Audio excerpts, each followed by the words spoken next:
Laking tuwa ng bida na mabibili niya lang ang antik na yun sa murang halaga na ang kailangan niya lang ay 8,000 yuan para kumita ng 500,000 yuan, at talagang hindi alam ng matabang yun ang halaga ng goblet na ito, at nagawa pa nitong ngumiti na akala niya na nakapangloko na siya.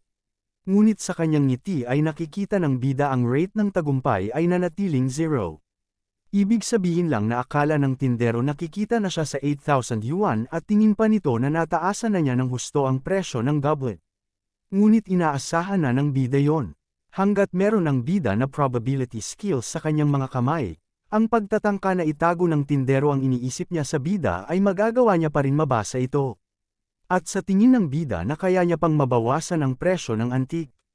Ngunit nais ng bida na magpanggap na isang mahirap na baguhan. Kagaya ng pagpapanggap ng tindero na kunwari na mababa lang ang tinitinda nito ngunit napakataas na pala ng presyo ng mga paninda niya. Subalit hanggat alam ng bida ang baseline ng mga alok ng matabang tindero ay magagawa niya pa rin manalo sa negosasyon. Ang una ko na dapat gawin ay gamitin ang probability skills para malaman ang baseline niya, at inumpisahan na ng bida na gamitin ang skill niya at nagtanong na ito sa kanyang nagtatagong system ng rate ng tagumpay. Ano ang posibilidad na mabili ang goblet na ito sa 4K?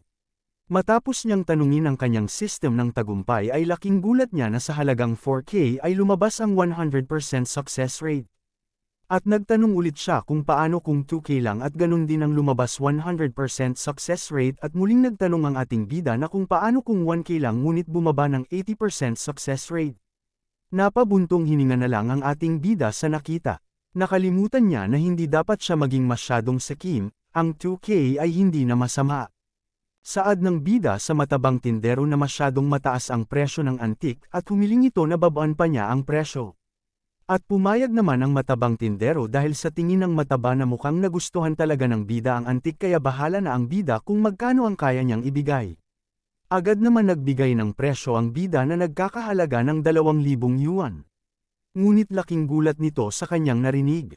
Napaisip naman ang mataba habang siya ay pinagpapawisan dahil masyadong barat ang ibinigay na presyo ng bida ngunit sa itsura ng antik na yun ay mahirap na din yun ibenta ng 2,000 yuan. At nainip na ang bida sa kakaantay ng sagot kaya nagtanong ito kung ibebenta niya ba ito o hindi na. Napabuntong hininga na lang ang mataba dahil pumayag na lang siya sa halagang 2K, kahit nabili niya yon ng 8K sa dalawang naggagandahang babae kahapon. Inabot na ng mataba ang box na may laman na goblet at agad naman binayaran ng bida ang antik sa mataba. Tuluyan nang umalis ang bida kasabay din noon ang pagsabi nila nang sabay na nakagawa sila ng kapalaran. At tuwang-tuwa naman ang mataba dahil sa madali lang siya nakabenta ng nabili niya lang sa halagang 8K sa isang bagkos na basura.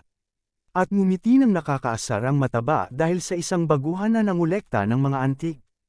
Habang papaalis ang bida ay pinagtatawanan naman siya ng mataba dahil bumili ito ng isang basura na nagkakahalaga ng 2,000 yuan. At nagpatuloy pa ito sa kayabangan hanggang sa parang nainis na ang katabi ng mataba na nagtitinda. Hanggang sa napansin nito ang babaeng naloko niya kahapon ng 9,000 yuan. Tingin pa ng katabi nito na mukhang hindi naman siya pwedeng maghanap ng gulo sayo, di ba?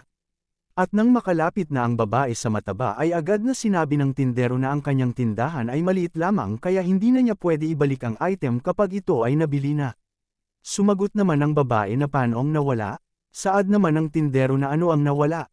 Sumimangot naman ang babae dahil bibilhin niya ito ng 50,000 yuan para sa bronze goblet. Halos atakihin ng mataba sa kanyang narinig at nabalutan nito ng matinding pawis at napatingin na lang siya sa bida na papaalis na dala ang nagkakahalaga ng 50,000 yuan at huli na nang napagtanto ng tindero na ang bronze goblet ay isang mamahaling bagay pala. Ngunit panong nalaman ng baguhan ang ganoong kamahal na antik?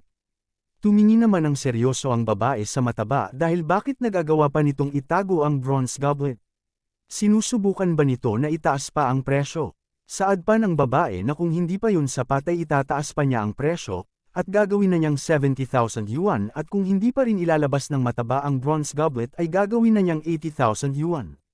Nanlaki naman ang mga mata ng katabi ng mataba at halos malaglag na pa nga sa sobrang pagkagulat at ang mataba naman ay halos mabugbog sa sapak nang marinig niya ang presyo ng bronze goblet. Nainis na ang babae dahil ayaw pa rin ilabas ng mataba ang item. Saad ng babae na kung bingi ba ito o hindi dahil hindi na ito sumasagot. Ngunit bigla na lang umiyak ang mataba at pinagpapalo niya ang kanyang dibdib dahil sa hindi siya makapaniwala na isa siyang manloloko ngunit siya ay naloko. Tuwang-tuwa naman ang katabi nito dahil sa kanyang pag-iyak sa sobrang panghihinayang at mukha kasi siyang nagtapon ng 80,000 yuan. Saad naman ng matanda na habang siya ay namumutla, paano kung gawin kong 100,000 yuan? Agad naman pumayag ang babae sa 100,000 yuan. Ngunit laking gulat ng babae na bigla na lang hinimiti ang mataba sa sobrang panghihinayang. Tinawag naman ng katabi ng mataba ang babae upang sabihin na nabili na ang bronze goblet at sinigaw niya ang presyo na 2,000 yuan. Ikinagulat naman ng babae na nabenta na pala ang item. Agad naman bumangon ang mataba na naiinis, antayin mo ko, at babalik ako agad. Nang bigla na lang may sumigaw kung saan ang 300,000. Nagtaka naman ang dalawa kung sino ang sumigaw. Ngunit napansin nila ang mga tao na nagkukumpulan sa isang lugar. Saad pa ng isa na napakaswerte naman ng binata na yon, inalok ng 300,000 yuan para lang sa bronze goblet. Tinuro naman ng katabi ng mataba ang matandang si Old Wang na sa tingin nito na ang maaaring pinag-uusapan nila ay ang bronze goblet na mayroon ng mataba kanina at inis naman na pinagmamasdan ng mataba ang mga tao doon. Seryoso naman na nasa isip ng babae na anong abala ang ginagawa ng batang ito sa paghadlang sa akin upang makuha ang bronze goblet na yan. At lumipat ang eksena sa bida na tinanggihan ng 300,000 yuan. Napaisip naman ang matanda dahil sa tinanggihan ng bida ang 300,000 yuan. Dahil sa pagtanggi ng bida ay pinagkaguluhan na sila ng mga tao. Tinaasan pa ng matanda ang offer nito na umabot na sa 350,000 yuan nang dahil sa narinig ay damyugo na ng husto ang ilong ng mataba na nagbenta sa bida ng bronze goblet. Muling tinaasan ng matanda ang presyo ng bronze goblet na umabot na ito sa 400,000 yuan. Ngunit hindi pa rin nagustuhan ng bida ang presyo at inilagay niya na ito sa lagayan upang umalis na sa lugar. Ngunit pinigilan siya ng matanda dahil interesado siya sa bronze goblet at hinikayat niya ito na ang bida na ang magbigay ng presyo. Tumingin naman ang bida sa kanya at nagsaad ito sa matanda na isa kang mahusay na expert kaya gusto ng bida na maging magkaibigan sila. Ngumiti naman ang bida at nagbigay na ito ng presyo sa matanda na nagkakahalaga ng 500,000 yuan.